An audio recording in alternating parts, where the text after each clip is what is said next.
PTC network की खास धार्मिक पेशकश सिख सरगर्मियां लैके हाजिर हाँ मैं मनिंदर सिंह मोंगा। इस विशेष प्रोग्राम में श्रोमणी गुरुद्वारा प्रबंधक कमेटी वालों पंथ की चढ़ती कला, गुरुद्वारा साहिबान की सांभ संभाल और पंथक प्रचार प्रसार हित किए जाते धार्मिक और समाजिक कार्यों को संगत तक पहुँचाने का उपराला किया जाता है। इस दे नाल ही पावन पितर इतिहासिक दिहाड़ियां के महत्व तो आप जी को जाणू करवाया जाता है। आओ शुरुआत करते हैं विशेष धार्मिक सरगर्मियां दे नाल।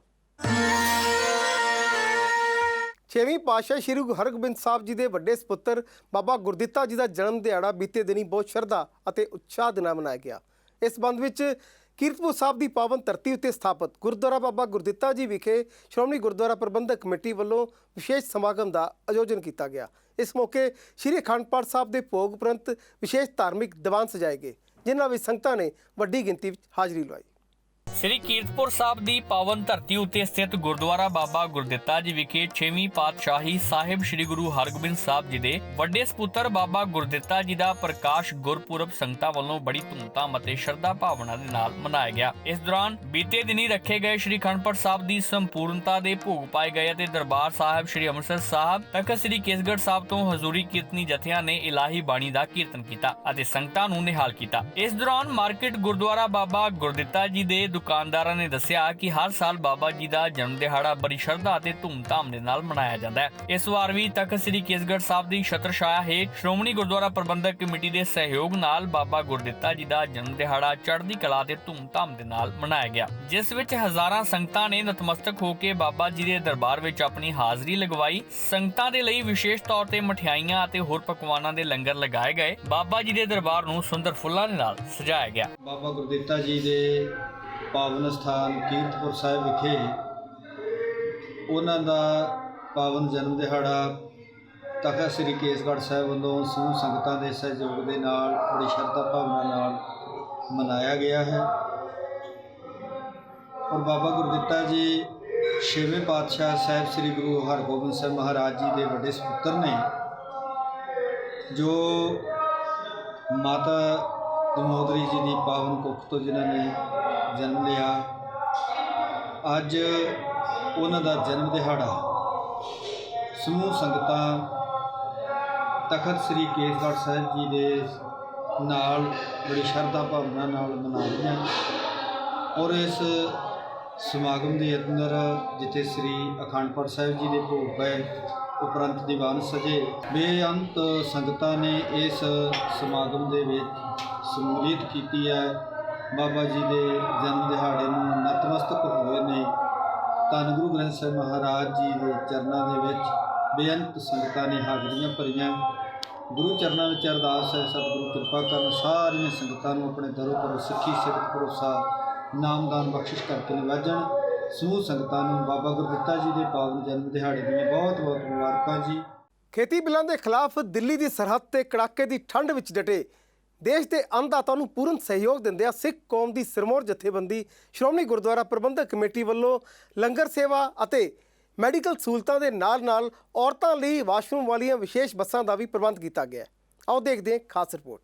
ਸਿੰਘੂ ਬਾਰਡਰ ਵਿਖੇ ਕਿਸਾਨਾਂ ਦੇ ਸਮਰਥਨ ਵਿੱਚ ਸ਼੍ਰੋਮਣੀ ਗੁਰਦੁਆਰਾ ਪ੍ਰਬੰਧਕ ਕਮੇਟੀ ਵੱਲੋਂ ਲਗਾਤਾਰ ਲੰਗਰ ਦੀਆਂ ਸੇਵਾਵਾਂ ਜਾਰੀ ਨੇ। ਸ਼੍ਰੋਮਣੀ ਗੁਰਦੁਆਰਾ ਪ੍ਰਬੰਧਕ ਕਮੇਟੀ ਹਰਿਆਣਾ ਪ੍ਰਦੇਸ਼ ਤੋਂ ਐਗਜ਼ੀਕਿਊਟਿਵ ਮੈਂਬਰ ਹਰਭਜਨ ਸਿੰਘ ਮਸਾਨਾ ਸਹਿਤ तमाम ਮੈਂਬਰ ਸਿੰਘੂ ਬਾਰਡਰ ਤੇ ਪਹੁੰਚ ਕੇ ਸੰਗਤਾਂ ਨੂੰ ਲੰਗਰ ਵਰਤਾ ਰਹੇ ਨੇ। ਸਿੰਘੂ ਬਾਰਡਰ ਤੇ ਸ਼੍ਰੋਮਣੀ ਗੁਰਦੁਆਰਾ ਪ੍ਰਬੰਧਕ ਕਮੇਟੀ ਵੱਲੋਂ ਲੰਗਰ ਸੇਵਾ ਦੇ ਨਾਲ ਮੈਡੀਕਲ ਸੇਵਾ ਕੈਂਪ ਵੀ ਲਗਾਤਾਰ ਜਾਰੀ ਨੇ ਅਤੇ ਕੜਕੜਾਦੀ ਠੰਡ ਦੇ ਵਿੱਚ ਸੜਕਾਂ ਦੇ ਉੱਪਰ ਰੁਕੇ ਹੋਏ ਕਿਸਾਨ ਜਥੇਬੰਦੀਆਂ ਦੇ ਲਈ ਰਜਾਈ ਅਤੇ ਕੰਬਲ ਦਾ ਪ੍ਰਬੰਧ ਵੀ ਕੀਤਾ ਗਿਆ। ਬੀਤੇ ਦਿਨੀ ਸ਼੍ਰੋਮਣੀ ਗੁਰਦੁਆਰਾ ਪ੍ਰਬੰਧਕ ਕਮੇਟੀ ਦੇ ਹਰਿਆਣਾ ਤੋਂ ਐਗਜ਼ੀਕਿਊਟਿਵ ਮੈਂਬਰ ਸਰਦਾਰ ਹਰਭਜਨ ਸਿੰਘ ਮਸਾਨਾ ਨੇ ਖੁਦ ਸ਼੍ਰੋਮਣੀ ਗੁਰਦੁਆਰਾ ਪ੍ਰਬੰਧਕ ਕਮੇਟੀ ਦੇ ਲੰਗਰ ਦਾ ਨਿਰੀਖਣ ਕੀਤਾ ਅਤੇ ਲੰਗਰ ਦੇ ਵਿੱਚ ਪਹੁੰਚਣ ਵਾਲੀਆਂ तमाम ਸੰਗਤਾਂ ਦੀ ਹੱਥੀਂ ਸੇਵਾ ਵੀ ਕੀਤੀ।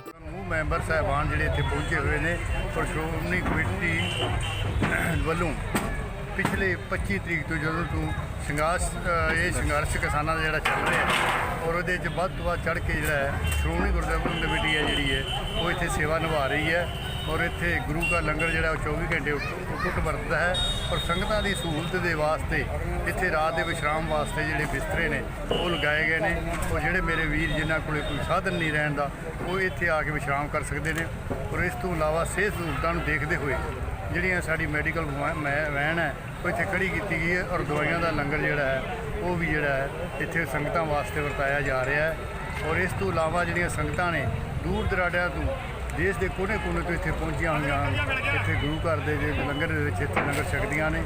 ਔਰ ਮੈਂ ਬੇਨਤੀ ਕਰਾਂਗਾ ਕਿ ਜਿੰਨੇ ਵੀ ਇੱਥੇ ਮੇਰੇ ਵੀਰ ਨੇ ਜੋ ਵੀ ਇੱਥੇ ਲੰਗਰ ਦੀ ਸੇਵਾ ਕਰ ਰਹੇ ਨੇ ਉਹ ਆਪਣਾ ਜਿਹੜਾ ਕੀਮਤੀ ਟਾਈਮ ਕੱਢ ਕੇ ਇੱਥੇ ਪਹੁੰਚੇ ਨੇ, ਉਹਨਾਂ ਦਾ ਮੈਂ ਧੰਨਵਾਦ ਕਰਦਾ ਹਾਂ। ਤੇ ਹੁਣ ਵੇਲਾ ਇੱਕ ਛੋਟੇ ਜਿਹੇ ਬ੍ਰੇਕ ਦਾ। ਬ੍ਰੇਕ ਤੋਂ ਬਾਅਦ ਜਾਰੀ ਰਹੇਗੀ ਸਾਡੀ ਇਹ ਖਾਸ ਧਾਰਮਿਕ ਪੇਸ਼ਕਸ਼। ਸ਼੍ਰੋਮਣੀ ਗੁਰਦੁਆਰਾ ਪ੍ਰਬੰਧਕ ਕਮੇਟੀ ਦੇ ਪ੍ਰਧਾਨ ਬੀਬੀ ਜਗੀਰ ਕੌਰ ਵੱਲੋਂ ਸਮੂਹ ਗੁਰਦੁਆਰਾ ਸਾਹਿਬਾਨ ਦੇ ਮੈਨੇਜਰਾਂ ਦੇ ਨਾਲ ਇੱਕ ਵਿਸ਼ੇਸ਼ ਮੀਟਿੰਗ ਕਰਦਿਆਂ ਗੁਰੂ ਘਰਾਂ ਦੇ ਪ੍ਰਬੰਧਾਂ ਨੂੰ ਹੋਰ ਸੁਚਾਰੂ ਢੰਗ ਨਾਲ ਚਲਾਉਣ ਸੰਬੰਧੀ ਵਿਚਾਰ ਵਟਾਂਦਰਾ ਕੀਤਾ ਗਿਆ। ਇਸ ਤੋਂ ਇਲਾਵਾ ਸੱਚਖੰਡ ਸ੍ਰੀ ਹਰਿਮੰਦਰ ਸਾਹਿਬ ਦੇ ਸਮੂਹ ਰਾਗੀ ਸਿੰਘਾਂ ਦੇ ਨਾਲ ਵੀ ਬੀਬੀ ਜਗੀਰ ਕੌਰ ਵੱਲੋਂ ਇੱਕ ਵਿਸ਼ੇਸ਼ ਇਕੱਤਰਤਾ ਕੀਤੀ ਗਈ। ਆਓ ਦੇਖਦੇ ਹਾਂ ਇੱਕ ਖਾਸ ਰਿਪੋਰਟ।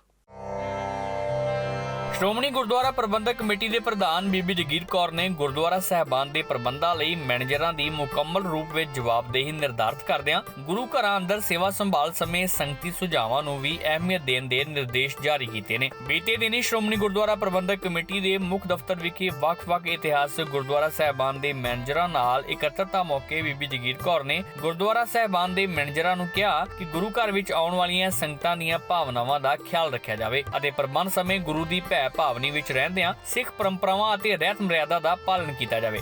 ਉਨ੍ਹਾਂ ਕਿਹਾ ਕਿ ਸ਼੍ਰੋਮਣੀ ਗੁਰਦੁਆਰਾ ਪ੍ਰਬੰਧਕ ਕਮੇਟੀ ਸੰਗਤ ਦਾ ਆਧਾਰ ਹੈ ਅਤੇ ਸੰਗਤ ਨੂੰ ਗੁਰੂ ਘਰਾਂ ਵਿੱਚ ਕਿਸੇ ਕਿਸਮ ਦੀ ਮੁਸ਼ਕਲ ਨਹੀਂ ਆਉਣੀ ਚਾਹੀਦੀ। ਜਦੋਂ ਦਾ ਪ੍ਰਬੰਧ ਸੰਭਾਲਿਆ ਸੀ ਵੱਖ-ਵੱਖ ਰਾਗੀਆਂ ਦਾ, ਮੈਨੇਜਰਾਂ ਦਾ ਜਾਂ ਵੱਖ-ਵੱਖ ਸੇਵਾਵਾਂ ਨਾਲ ਸੰਬੰਧਿਤ ਜਿਹੜੇ ਸਾਡੇ ਮੁਲਾਜ਼ਮ ਹੈ ਉਹਨਾਂ ਦੀ ਮੀਟਿੰਗਾਂ ਦਾ ਸਿਲਸਿਲਾ ਜਾਰੀ ਹੈ। ਪ੍ਰਬੰਧਕੀ ਤੌਰ ਤੇ ਹਰ ਗੁਰਦੁਆਰਾ ਸਾਹਿਬ ਦਾ ਮੈਨੇਜਰ ਰਹਿਤ ਮਰਿਆਦਾ ਦਾ ਮੁਕੰਮਲ ਧਾਰਨੀ ਹੋਵੇ ਅਤੇ ਹਰ ਸਟਾਫ ਮੈਂਬਰ ਦੀ ਜ਼ਿੰਮੇਵਾਰੀ ਨਿਰਧਾਰਤ ਕਰੇ। ਇਸ ਦੇ ਨਾਲ ਸਫਾਈ ਪ੍ਰਬੰਧਾਂ ਨੂੰ ਵੀ ਯਕੀਨੀ ਬਣਾਇਆ ਜਾਵੇ। ਉਹਨਾਂ ਕਿਹਾ ਕਿ ਕਿਸੇ ਵੀ ਗੁਰੂ ਘਰ ਵਿੱਚ ਪ੍ਰਬੰਧਕੀ ਲਾਪਰਵਾਹੀ ਅਤੇ ਅਣਗਹਿਲੀ ਬਰਦਾਸ਼ਤ ਨਹੀਂ ਕੀਤੀ ਜਾਵੇਗੀ। ਇਸੇ ਦੌਰਾਨ ਸ਼੍ਰੋਮਣੀ ਗੁਰਦੁਆਰਾ ਪ੍ਰਬੰਧਕ ਕਮੇਟੀ ਦੇ ਪ੍ਰਧਾਨ ਬੀਬੀ ਜਗੀਰ ਕੌਰ ਨੇ ਸੱਚਖੰਡ ਸ੍ਰੀ ਹਰਿਮੰਦਰ ਸਾਹਿਬ ਦੇ ਰਾਗੀ ਸਿੰਘਾਂ ਨਾਲ ਵੀ ਇਕੱਤਰਤਾ ਕੀਤੀ। ਉਹਨਾਂ ਰਾਗੀ ਜਥਿਆਂ ਨੂੰ ਸਿੱਖ ਕੀਰਤਨ ਪਰੰਪਰਾ ਦੀ ਰੌਸ਼ਨੀ ਵਿੱਚ ਆਪਣੀ ਸੇਵਾ ਨਿਭਾਉਣ ਲਈ ਪ੍ਰੇਰਿਤ ਕੀਤਾ। ਇਕੱਤਰਤਾਵਾਂ ਦੌਰਾਨ ਰਾਗੀ ਸਿੰਘਾਂ ਅਤੇ ਗੁਰਦੁਆਰਾ ਸਾਹਿਬਾਨ ਦੇ ਮੈਨੇਜਰਾਂ ਨੇ ਵਿਚਾਰ ਪ੍ਰਗਟ ਕੀਤੇ। ਕਿਉਂਕਿ ਸਾਡੇ ਰਾਗੀ ਸਾਹਿਬਾਨ ਸ੍ਰੀ ਦਰਬਾਰ ਸਾਹਿਬ ਜਾਂ ਅੰਮ੍ਰਿਤਸਰ ਦੇ ਵਿੱਚ ਜਿਹੜੇ ਗੁਰਦੁਆਰਾ ਸਾਹਿਬਾਨ ਹੈ ਉਹਨਾਂ ਰਾਗੀਆਂ ਦੀ ਮੀਟਿੰਗ ਰੱਖੀ ਸੀ, ਜਿੱਥੇ ਉਹਨਾਂ ਦੀਆਂ ਕੋਈ ਦਰਪੇਸ਼ ਮੁਸ਼ਕਲਾਂ ਨੇ ਉਹਨਾਂ ਨੂੰ ਸਮਝਿਆ। ਉੱਥੇ ਨਾਲ ਜਿਹੜੇ ਕੌਮ ਦੀ ਚੜ੍ਹਦੀ ਕਲਾ ਵਾਸਤੇ, ਧਰਮ ਦੇ ਪ੍ਰਚਾਰ ਪ੍ਰਸਾਰ ਵਾਸਤੇ ਵਧੀਆ ਢੰਗ ਦੇ ਨਾਲ ਸੰਗਤਾਂ ਵਿੱਚ ਪਰਫਾਰਮੈਂਸ ਕਰਨ ਵਾਸਤੇ ਜਿੱਥੇ ਉਹਨਾਂ ਨੂੰ ਬੇਨਤੀਆਂ ਕੀਤੀਆਂ, ਉਹਨਾਂ ਨੂੰ ਪੂਰੇ ਡਿਸਪਲਿਨ ਵਿੱਚ ਰਹਿਣ ਵਾਸਤੇ ਜੋ ਹਦਾਇਤਾਂ ਵੀ ਕਹਿ ਲਓ ਜਾਂ ਬੇਨਤੀ ਵੀ ਕਹਿ ਲਓ ਉਹ ਸਾਰਾ ਕੁਝ ਉਹਨਾਂ ਦੱਸਿਆ। ਮੈਂ ਸਮਝਦੀ ਹਾਂ ਕਿ ਰਾਗੀ ਸਾਡੇ ਦਰਬਾਰ ਸਾਹਿਬ ਜੀ ਦੇ ਬੜੇ ਹੀ ਸਨਮਾਨਯੋਗ ਸ਼ਖਸੀਅਤ ਹਨ। ਉੱਥੇ ਨਾਲ ਸਰਦਾਰ ਭਾਈ ਰਵਿੰਦਰ ਸਿੰਘ ਜੀ ਜਿਹੜੇ ਕਿ ਹੁਣੇ ਸਰਕਾਰ ਵੱਲੋਂ ਵੀ ਸ਼੍ਰੋਮਣੀ ਅਵਾਰਡ ਰਾਗੀ ਅਵਾਰਡ ਦਾ ਇਨਾਮ ਮਿਲਿਆ। ਉਹਦੇ ਵਾਸਤੇ ਅਸੀਂ ਸਾਰਿਆਂ ਨੇ ਸਨਮਾਨ ਵੀ ਕੀਤਾ ਕਿ ਸਾਡੇ ਵਾਸਤੇ ਫਖਰ ਦੀ ਗੱਲ ਹੈ ਕਿ ਸਾਡੇ ਰਾਗੀ ਦੁਨੀਆ ਵਿੱਚ ਨੰਬਰ 1 ਦੀ ਪਰਫਾਰਮੈਂਸ ਆਪਣੀ ਨਿਭਾਉਂਦੇ ਹੈ। ਭਾਵੇਂ ਰਾਗੀ ਬਹੁਤ ਦੁਨੀਆ ਵਿੱਚ ਸੇਵਾ ਕਰਦੇ ਹੈ, ਪਰ ਸਾਨੂੰ ਫਖਰ ਹੈ ਕਿ ਜੋ ਸ੍ਰੀ ਦਰਬਾਰ ਸਾਹਿਬ ਵਿੱਚ ਜਾਂ ਸਾਡੀਆਂ ਸੰਸਥਾਵਾਂ ਵਿੱਚ ਰਾਗੀ ਕੀਰਤਨ ਕਰਦੇ ਹੈ, ਇੱਕ ਤੇ ਗੁਰਮਤ ਦਾ ਧਿਆਨ ਰੱਖ ਕੇ, ਇੱਕ ਆਪਣੀ ਗੁਰਮਤ ਵਿੱਚ ਪੂਰੀ ਪਰਪੱਕਤਾ ਨਾਲ, ਦੂਸਰਾ ਜਿਹੜਾ ਕਿ ਰਾਗ ਵਿਦਿਆ ਤੇ ਬਾਣੀ ਦੀ ਜਿਹੜੀ ਕੰਠ ਬਾਣੀ ਹੈ ਉਹਦੇ ਵਿੱਚ ਅਸੀਂ ਫਖਰ ਕਹਿ ਸਕਦੇ ਹਾਂ ਕਿ ਸਾਡੇ ਰਾਗੀ ਸਾਹਿਬਾਨ ਬਹੁਤ ਵਧੀਆ ਢੰਗ ਦੇ ਨਾਲ ਆਪਣੀ ਸੇਵਾ ਨਿਭਾਉਂਦੇ ਹੈ। ਜੀ ਵਿਸ਼ੇਸ਼ ਇਕੱਤਰਤਾ ਸਤਿਕਾਰਯੋਗ ਬੀਬੀ ਜਗੀਰ ਕੌਰ ਜੀ ਜੋ ਹੁਣੇ ਹੀ ਨਵੇਂ ਪ੍ਰਧਾਨ ਬਣੇ ਹਨ ਸ਼੍ਰੋਮਣੀ ਗੁਰਦੁਆਰਾ ਪ੍ਰਬੰਧਕ ਕਮੇਟੀ ਦੇ, ਉਹਨਾਂ ਨੇ ਕਿਉਂਕਿ ਅਸੀਂ ਇਕੱਲੇ ਉਹਨਾਂ ਨੂੰ ਵਧਾਈ ਲਈ ਫੋਨ ਕਰ ਰਹੇ ਸੀ, ਜਿਹਨਾਂ ਨੂੰ ਮਿਲਦੇ ਸੀ, ਤੇ ਉਹਨਾਂ ਨੇ ਕਿਹਾ ਨਹੀਂ ਮੈਂ ਇੱਕ ਪਰਿਵਾਰਕ ਮੈਂਬਰ ਦੇ ਤੌਰ ਤੇ ਮੈਂ ਤੁਹਾਡੇ ਵਿੱਚ ਆ ਕੇ ਬੈਠੂੰਗੀ, ਤੁਸੀਂ ਸਾਰੇ ਰਾਗੀ ਸਿੰਘ ਕੀਰਤਨੀ ਸਿੰਘ ਉੱਥੇ ਆਓ ਤੇ ਆਪਾਂ ਇਕੱਠੇ ਬੈਠ ਕੇ ਇੱਕ ਦੂਸਰੇ ਨੂੰ ਵਧਾਈ ਦੇਵਾਂਗੇ। ਸੋ ਅੱਜ ਬੀਬੀ ਜੀ ਨੇ ਵਿਸ਼ੇਸ਼ ਤੌਰ ਤੇ ਸਾਨੂੰ ਸੱਦਾ ਪੱਤਰ ਦੇ ਕੇ ਇੱਥੇ ਬੁਲਾਇਆ ਤੇ ਅਸੀਂ ਸਾਰਿਆਂ ਨੇ ਰਲ ਕੇ ਉਹਨਾਂ ਨੂੰ ਸਮੁੱਚੀ ਟੀਮ ਨੂੰ ਜਿਹੜੀ ਉਹਨਾਂ ਦੇ ਨਾਲ ਬਣੀ ਹੈ ਪ੍ਰਬੰਧ ਚਲਾਉਣ ਲਈ ਉਹਨਾਂ ਨੂੰ ਵਧਾਈ ਦਿੱਤੀ ਹੈ ਤੇ ਕੁਝ ਨਾਲ ਆਪਣੀਆਂ ਜੋ ਸਾਡੀਆਂ ਥੋੜ੍ਹੀਆਂ ਬਹੁਤ ਸਮੱਸਿਆਵਾਂ ਹਨ ਉਹ ਵੀ ਸਾਂਝੀ ਕਰਨ ਦੀ ਕੋਸ਼ਿਸ਼ ਕੀਤੀ ਹੈ। ਉਹਨਾਂ ਨੇ ਸਾਨੂੰ ਭਰੋਸਾ ਦਿਵਾਇਆ ਕਿ ਆਪਾਂ ਜਲਦੀ ਹੀ ਇੱਕ ਹੋਰ ਮੀਟਿੰਗ ਰੱਖ ਕੇ ਤੇ ਜੋ ਵੀ ਤੁਹਾਡੀ ਕੋਈ ਕੀਰਤਨੀ ਸਿੰਘਾਂ ਦੀ ਸਮੱਸਿਆ ਹੋਏਗੀ ਜਾਂ ਉਹਨਾਂ ਦੀ ਕੋਈ ਮੰਗ ਹੋਏਗੀ ਅਸੀਂ ਉਸ ਨੂੰ ਜਲਦੀ ਪੂਰਾ ਕਰਾਂਗੇ।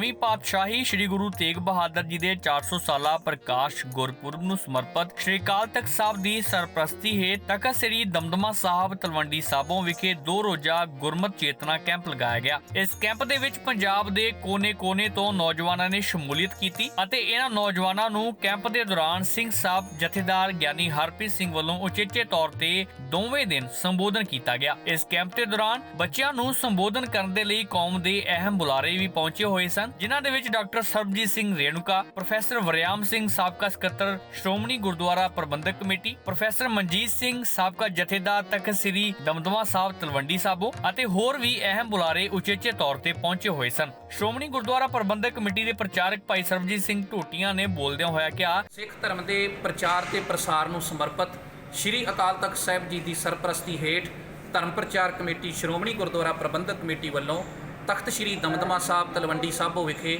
2 ਰੋਜ਼ਾ ਸਿੱਖ ਨੌਜਵਾਨ ਗੁਰਮਤਿ ਕੈਂਪ ਬਹੁਤ ਚੜ੍ਹਦੀ ਕਲਾ ਤੇ ਉਤਸ਼ਾਹ ਦੇ ਨਾਲ ਲਗਾਇਆ ਗਿਆ, ਜਿਸ ਦੇ ਵਿੱਚ ਬਹੁਤ ਵੱਡੀ ਗਿਣਤੀ ਦੇ ਵਿੱਚ ਨੌਜਵਾਨਾਂ ਨੇ ਸ਼ਿਰਕਤ ਕੀਤੀ।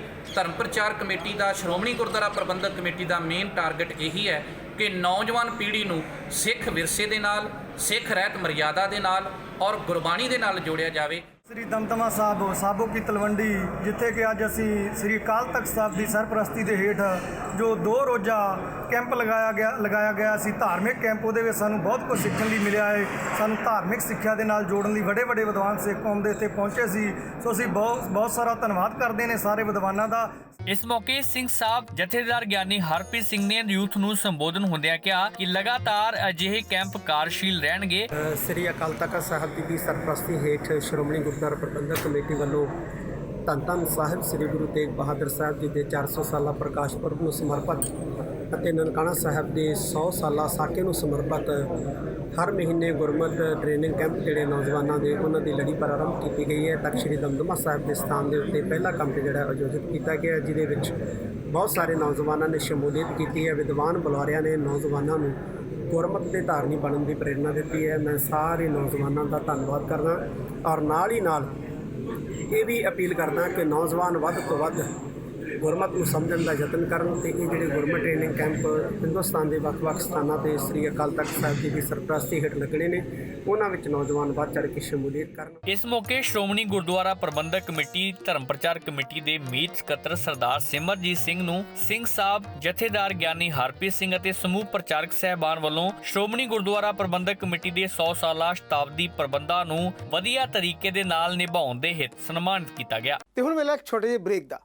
ਬ੍ਰੇਕ ਤੋਂ ਬਾਅਦ ਜਾਰੀ ਰਹੇਗੀ ਸਾਡੀ ਇਹ ਖਾਸ ਧਾਰਮਿਕ ਪੇਸ਼ਕਸ਼। ਸ਼੍ਰੋਮਣੀ ਗੁਰਦੁਆਰਾ ਪ੍ਰਬੰਧਕ ਕਮੇਟੀ ਦੇ ਪ੍ਰਧਾਨ ਬੀਬੀ ਜਗੀਰ ਕੌਰ ਵੱਲੋਂ ਸ਼੍ਰੋਮਣੀ ਗੁਰਦੁਆਰਾ ਪ੍ਰਬੰਧਕ ਕਮੇਟੀ ਧਰਮ ਪ੍ਰਚਾਰ ਕਮੇਟੀ ਦੇ ਸਮੂਹ ਪ੍ਰਚਾਰਕ ਢਾਡੀ ਅਤੇ ਕਵੀਸ਼ਰ ਸਹਿਬਾਨਾਂ ਦੇ ਨਾਲ ਤੇਜਾ ਸਿੰਘ ਸਮੁੰਦਰੀ ਹਾਲ ਵਿਖੇ ਪਲੇਠੀ ਮੀਟਿੰਗ ਕੀਤੀ ਗਈ। ਇਸ ਇਕੱਤਰਤਾ ਦੇ ਵਿੱਚ ਸ਼੍ਰੋਮਣੀ ਗੁਰਦੁਆਰਾ ਪ੍ਰਬੰਧਕ ਕਮੇਟੀ ਦੇ ਸਮੂਹ ਪ੍ਰਚਾਰਕ ਢਾਡੀ ਅਤੇ ਕਵੀਸ਼ਰ ਸਹਿਬਾਨ ਹਾਜ਼ਰ ਹੋਏ। ਇਸ ਸਮੇਂ ਸੰਬੋਧਿਤ ਕਰਦਿਆਂ ਬੀਬੀ ਜਗੀਰ ਕੌਰ ਨੇ ਕਿਹਾ ਕਿ ਪ੍ਰਚਾਰਕ ਕੌਮ ਦੀ ਰੀੜ੍ਹ ਦੀ ਹੱਡੀ ਹੁੰਦੇ ਨੇ ਅਤੇ ਸ਼੍ਰੋਮਣੀ ਗੁਰਦੁਆਰਾ ਪ੍ਰਬੰਧਕ ਕਮੇਟੀ ਦੇ ਪ੍ਰਚਾਰਕਾਂ, ਕਵੀਸ਼ਰਾਂ ਤੇ ਢਾਡੀ ਸਹਿਬਾਨਾਂ ਨੂੰ ਚਾਹੀਦਾ ਹੈ ਕਿ ਕੌਮ ਦੀ ਚੜ੍ਹਦੀ ਕਲਾ ਦੇ ਲਈ ਦਿਨ ਰਾਤ ਤਤਪਰ ਰਹਿਣ। ਉਹਨਾਂ ਨੇ ਪ੍ਰਚਾਰਕਾਂ ਨੂੰ ਸੰਬੋਧਨ ਹੁੰਦਿਆਂ ਕਿਹਾ ਕਿ ਪ੍ਰਚਾਰਕ ਨੂੰ ਹਰ ਪੱਖੋਂ ਸਮਰੱਥ ਹੋਣਾ ਚਾਹੀਦਾ ਹੈ। ਤੁਸੀਂ ਇੱਕ ਚੱਲਦਾ ਫਿਰਦਾ ਜਿਹੜਾ ਗੁਰੂ ਘਰ ਇਹੀ ਕਹਿ ਲਈਏ ਇਸ ਇੱਕ ਗੁਰੂ ਘਰ ਹੁੰਦਾ, ਇਹ ਚੱਲਦਾ ਫਿਰਦਾ ਸਿੱਖ ਜਿਹੜਾ ਉਹ ਵੀ ਗੁਰੂ ਅਸਥਾਨ ਹੀ। ਕਿ ਤੁਹਾਡੇ ਵਿੱਚ ਬਾਣੀ ਦਾ ਵਸ ਹੈ, ਤੁਹਾਡੇ ਹਿਰਦਿਆਂ ਦੇ ਵਿੱਚ ਬਾਣੀ ਰਚੀ ਹੋਈ ਹੈ, ਤੁਹਾਡੀ ਰਸਨਾ ਉੱਤੋਂ ਬਾਣੀ ਚੱਲਦੀ ਹੈ। ਜੇ ਤੁਹਾਡੀ ਰਸਨਾ 'ਚੋਂ ਵੀ ਬਾਣੀ ਬਾਹਰ ਜਾਣੀ ਹੈ, ਤੁਸੀਂ ਪ੍ਰਚਾਰ ਵੀ ਬਾਣੀ ਦਾ ਹੀ ਕਰਨਾ ਹੈ, ਤੁਸੀਂ ਇਤਿਹਾਸ ਦਾ ਪ੍ਰਚਾਰ ਕਰਨਾ ਹੈ, ਤੇ ਤੁਸੀਂ ਸਮਝ ਲਓ ਕਿ ਗੁਰੂ ਘਰ ਦੀ ਤਰ੍ਹਾਂ ਆਪਣੀਆਂ ਸੇਵਾਵਾਂ ਨਿਭਾਉਣੀਆਂ। ਆਉਣ ਵਾਲੀਆਂ ਸ਼ਤਾਬਦੀਆਂ ਨੂੰ ਵੀ ਪ੍ਰਚਾਰਕਾਂ, ਢਾਡੀਆਂ ਤੇ ਕਵੀਸ਼ਰਾਂ ਦੇ ਸਹਿਯੋਗ ਦੇ ਨਾਲ ਚੜ੍ਹਦੀ ਕਲਾ ਦੇ ਨਾਲ ਮਨਾਇਆ ਜਾਵੇਗਾ। ਸ਼੍ਰੋਮਣੀ ਗੁਰਦੁਆਰਾ ਪ੍ਰਬੰਧਕ ਕਮੇਟੀ ਦੇ ਸਾਰੇ ਪ੍ਰਚਾਰਕ, ਕਵੀਸ਼ਰ, ਢਾਡੀ, ਉਹਨਾਂ ਨੂੰ ਸਾਰਿਆਂ ਨੂੰ ਮੀਟਿੰਗ ਕੀਤੀ ਕਿਉਂਕਿ ਇਹੀ ਸਾਡੀਆਂ ਅੱਖਾਂ ਹਨ, ਇਹੀ ਸਾਡੀ ਜੀਭ ਹੈ। ਇਹਨੇ ਜਾ ਕੇ ਸਾਡੇ ਸੰਸਥਾ ਦੇ ਪ੍ਰਚਾਰ ਨੂੰ ਜਾਂ ਗੁਰੂ ਸ਼ਬਦ ਦੇ ਪ੍ਰਚਾਰ ਨੂੰ, ਗੁਰੂ ਇਤਿਹਾਸ ਨੂੰ, ਸਿੱਖ ਇਤਿਹਾਸ ਨੂੰ ਹਰ ਕੰਨਾਂ ਵਿੱਚ ਵੀ ਪਾਉਣਾ ਤੇ ਹਰ ਘਰ ਤੱਕ ਵੀ ਪਹੁੰਚਾਉਣਾ। ਸੋ ਉਹਦੇ ਸੰਬੰਧ ਵਿੱਚ ਇਹਨਾਂ ਦੀ ਮੀਟਿੰਗ ਕੀਤੀ ਹੈ ਕਿ ਆਉਣ ਵਾਲੀਆਂ ਜਿਹੜੀਆਂ ਸ਼ਤਾਬਦੀਆਂ 400 ਸਾਲਾ ਸਾਹਿਬ ਸ੍ਰੀ ਗੁਰੂ ਤੇਗ ਬਹਾਦਰ ਸਾਹਿਬ ਜੀ ਦੀ ਸ਼ਹੀਦੀ ਪੁਰਬ ਬਾਰੇ ਪ੍ਰਕਾਸ਼ ਉਤਸਵ ਆ ਰਿਹਾ, ਉਹਦੀ ਸ਼ਤਾਬਦੀ, ਨਨਕਾਣਾ ਸਾਹਿਬ ਜੀ ਦੇ ਸਾਕੇ ਦੀ ਸ਼ਤਾਬਦੀ ਇਸੇ ਤਰ੍ਹਾਂ ਜਿਹੜੀ ਸ਼੍ਰੋਮਣੀ ਗੁਰਦੁਆਰਾ ਪ੍ਰਬੰਧਕ ਕਮੇਟੀ 100 ਸਾਲ ਹੈ ਉਹਦੇ ਸਬੰਧ ਵਿੱਚ ਵੱਧ ਚੜ੍ਹ ਕੇ ਪ੍ਰਚਾਰ ਕਰਨ, ਹਰ ਸਟੇਟ ਵਿੱਚ, ਹਰ ਘਰ ਵਿੱਚ, ਹਰ ਪਿੰਡ ਵਿੱਚ, ਤੇ ਵਧੀਆ ਢੰਗ ਦੇ ਨਾਲ ਇਸ ਪ੍ਰਚਾਰ ਨੂੰ ਦੁਨੀਆ ਤੱਕ ਪਹੁੰਚਾਓ। ਤੇ ਆ ਕਿਉਂਕਿ ਬੜਾ ਜਿਹੜਾ ਇਹ ਸ਼ਤਾਬਦੀਆਂ ਨੂੰ ਸਮਰਪਿਤ ਚੱਲ ਰਿਹਾ, ਤੇ ਆਉਂਦੇ ਜਿਹੜੇ ਸਾਡੇ ਵੱਡੇ ਰੁਝੇਵੇਂ ਉਹਨਾਂ ਦੇ ਵਿੱਚ ਨਨਕਾਣਾ ਸਾਹਿਬ ਜੀ ਦੇ ਉਹ ਮਹਾਨ ਸ਼ਹੀਦਾਂ ਦੀ ਸ਼ਤਾਬਦੀ ਆ ਰਹੀ ਆ।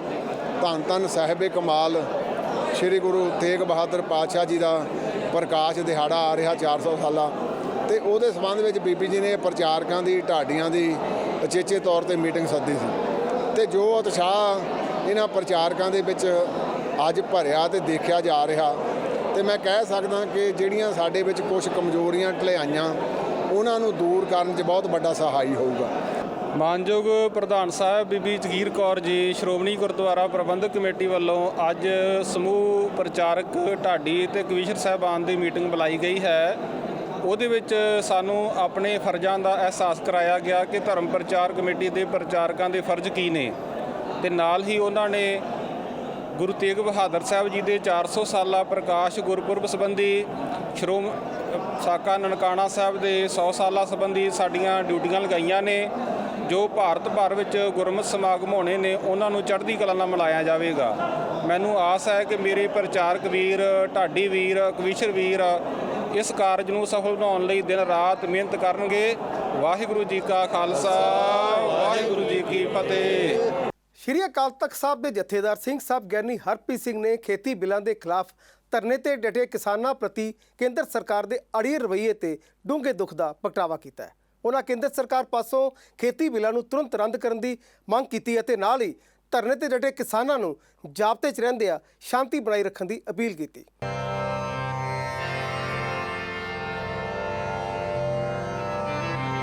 ਭਾਰਤ ਦਾ ਕਿਸਾਨ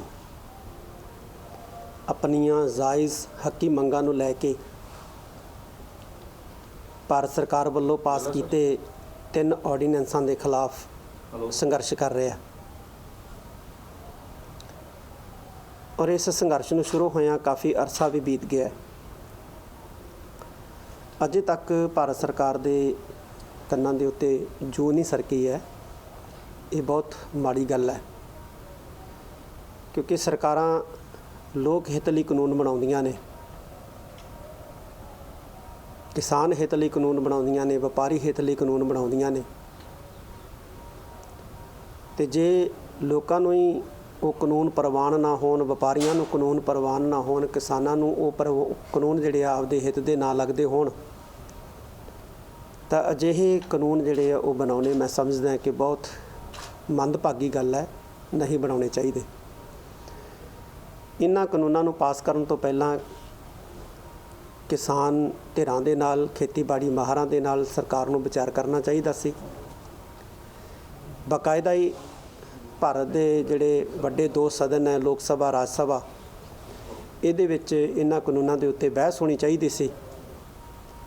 ਪਰ ਕਰੋਨਾ ਦੀ ਆੜ ਦੇ ਵਿੱਚ ਚੁੱਪ ਚਪੀਤੇ ਇਹਨਾਂ ਆਰਡੀਨੈਂਸਾਂ ਨੂੰ ਪਾਸ ਕਰਨਾ ਕਿਤੇ ਨਾ ਕਿਤੇ ਸਰਕਾਰ ਦੀ ਨੀਅਤ ਦੇ ਉੱਤੇ ਸ਼ੱਕ ਪੈਦਾ ਕਰਦਾ ਹੈ ਕਿ ਇਹ ਕਾਨੂੰਨ ਕਿਸਾਨ ਹਿੱਤ ਦੇ ਨਾ ਹੋ ਕੇ ਕਾਰਪੋਰੇਟ ਅਦਾਰਿਆਂ ਦੇ ਹਿੱਤ ਦੇ ਜਿਹੜੇ ਆ ਉਹ ਵਧੇਰੇ ਨੇ। ਤਾਂ ਭਾਰਤ ਸਰਕਾਰ ਨੂੰ ਚਾਹੀਦਾ ਹੈ ਕਿ ਬਿਨਾਂ ਦੇਰੀ ਕੀਤਿਆਂ ਕਿਸਾਨਾਂ ਦੇ ਮਨ ਦੀ ਬਾਤ ਨੂੰ ਸਮਝਦੇ ਆ ਇਹ 3 ਆਰਡੀਨੈਂਸ ਜਿਹੜੇ ਆ ਉਹ ਰੱਦ ਕਰਨੇ ਚਾਹੀਦੇ ਆ। ਤੇ ਜੇ ਕਿਸਾਨੀ ਕਮਜ਼ੋਰ ਹੋ ਗਈ, ਖੇਤੀ ਕਮਜ਼ੋਰ ਹੋ ਗਈ, ਖੇਤੀ ਜਿਹੜੀ ਹੈ ਇਹਦਾ ਨੁਕਸਾਨ ਹੋ ਗਿਆ, ਤੇ ਅਨਾਜ ਦੀਆਂ ਕੀਮਤਾਂ ਜਿਹੜੀਆਂ ਬਹੁਤ ਜ਼ਿਆਦਾ ਵੱਧ ਜਾਣਗੀਆਂ। ਇੰਨੀਆਂ ਜ਼ਿਆਦਾ ਅਨਾਜ ਦੀਆਂ ਕੀਮਤਾਂ ਵੱਧ ਜਾਣਗੀਆਂ ਕਿ ਆਮ ਲੋਕਾਂ ਵਾਸਤੇ ਅਨਾਜ ਖਰੀਦਣਾ ਜਿਹੜਾ ਬਹੁਤ ਔਖਾ ਹੋ ਜਾਏਗਾ। ਇਸ ਕਰਕੇ ਖੇਤੀਬਾੜੀ ਨੂੰ ਬਚਾਉਣਾ, ਕਿਸਾਨੀ ਨੂੰ ਬਚਾਉਣਾ, ਇਹ ਸਾਰੇ ਹੀ ਭਾਰਤ ਦੇ ਲੋਕਾਂ ਦਾ ਜਿਹੜਾ ਮੁੱਢਲਾ ਫਰਜ਼ ਹੋਣਾ ਚਾਹੀਦਾ।